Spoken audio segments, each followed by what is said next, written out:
ada hujan dan tanah tidak mengeluarkan hasil, lalu kamu lenyap dengan cepat dari negeri yang baik yang diberikan Tuhan kepadamu.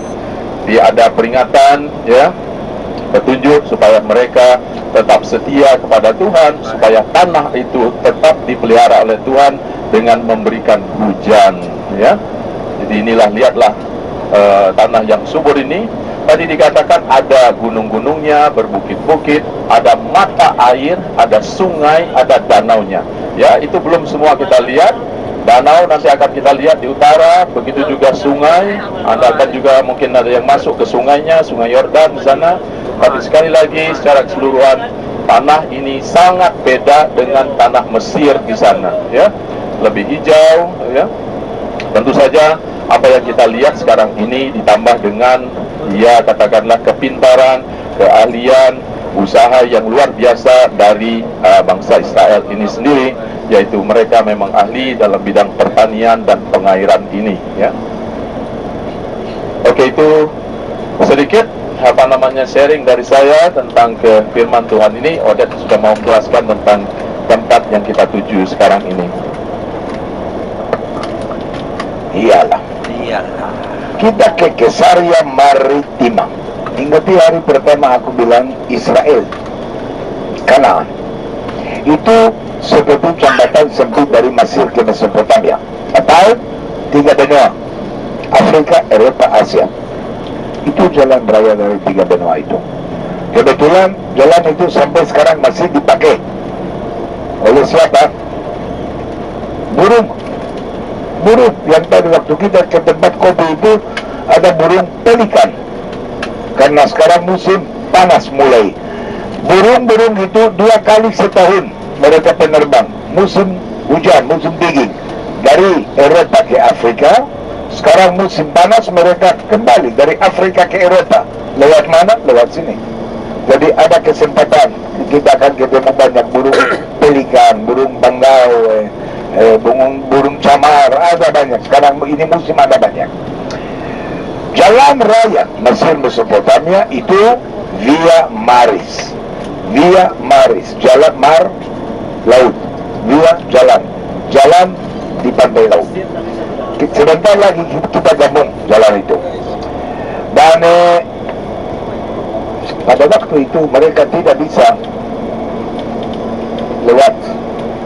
Artinya ada banyak tempat pelabuhan, karena mereka dari Mesir ke Turki, Yunani lewat pantai, dan tiap malam mereka masuk ke pelabuhan-pelabuhan. Jadi pelabuhan penting. Herodes Agung, ingati dia yang sakit jiwa, yang paranoid itu, dia ada masalah. Ada 2 pelabuhan besar pada waktu itu di Yehuda, di provinsi Yehuda, Yope sama Akko. Yope itu selatan daerah Tel Aviv, Akko di Teluk Haifa, utara dari kota Haifa. Tapi kedua-duanya dikuasai oleh orang Yahudi, milik Yahudi. Herodes Agung khawatir, pikirannya, waduh, kalau ada ribut mulai, dia harus panggil tentara dari Roma, dan tentara itu ke sini masuk lewat laut. Kalau orang Yahudi akan menutup pelabuhan, tentara itu tidak bisa masuk dan dia akan kaput, rugi. Karena itu, katakan, pasti aku punya pelabuhan.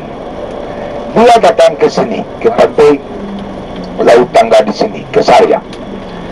Dan dia membangun kota, Bapak Ibu. Ada, sebelum dia datang ada kampung kecil, kampung orang Sidonit, namanya Migdal Sharshon. Di atas tempat itu dia membangun kota. Bapak Ibu, 2000 tahun yang lalu itu kota terbesar di provinsi Yehuda. Kalau di Yerusalem 2000 tahun yang lalu ada maksimum 20-25 ribu penduduk, di Kesaria ada 100 ribu. Besar. Buat orang Romawi, Kesaria itu ibu kota daerah ini. Dan dia membangun kota itu seperti kota polis. Kota polis artinya kota Romawi. Di kota polis ada beberapa objek yang pasti, seperti teater, amfiteater, hipodrom, stadion, air mengalir. di kota seperti Polis pasti air mengalir. Kalau ada air dalam tanah tidak laku.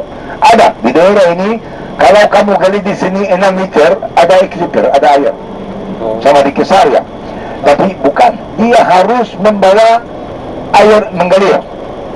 Karena itu 8 kilo dari kota Kesaria sebelah utara ada beberapa mata air. Dia membangun saluran air, membawa air mengalir ke Kesaria. Dan di kota itu dia membangun pelabuhan. Ingat waktu aku kasih cerita tentang dia di Tremongan, dia megaloman orang itu. Bapak Ibu, di zaman dia, Bait suci di Yerusalem terbesar di dunia, pelabuhan di Kesaria terbesar di dunia. Jauh lebih besar daripada pelabuhan Ostia di Roma atau Saloniki atau mana-mana. Ini pelabuhan terbesar di dunia, termodern di dunia. Dan dia membangun pelabuhan itu di tempat yang tidak ada tempat alami buat pelabuhan. Itu pantai terus. Dan dia membangun tembok-tembok di dalam laut buat melakukan pelabuhan yang besar itu. Dan di Kesaria itu tempat di mana tentara Romawi biasanya berletaknya, termasuk kepalanya Pontius Pilatus. Bapak Ibu, mereka tinggal di sini.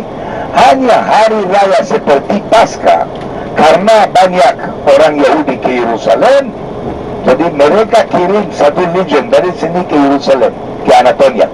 Tapi biasanya Pontius Pilatus tinggal di sini sama Flores, sama Felix yang lain. Gubernur Romawi biasanya tinggal di sini. Ini ibu kota mereka.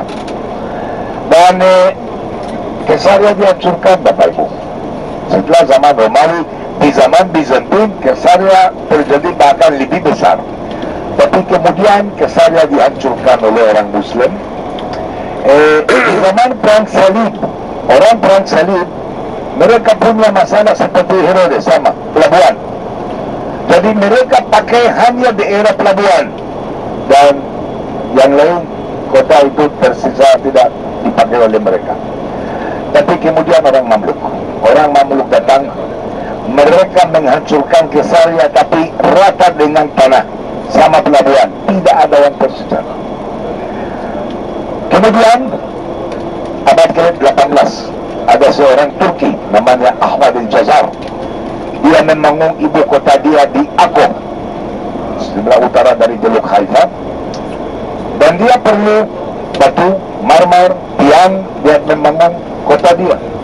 Bapak Ibu, dia ke sini, dan reruntuhan Kesaria, batu-batu, tiang-tiang itu semuanya dibawa oleh dia dari sini ke Akko. Artinya di Kesaria tidak ada banyak tersisa, cuma sedikit.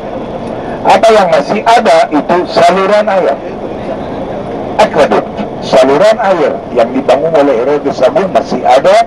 Kita masuk, kita mampir ke situ.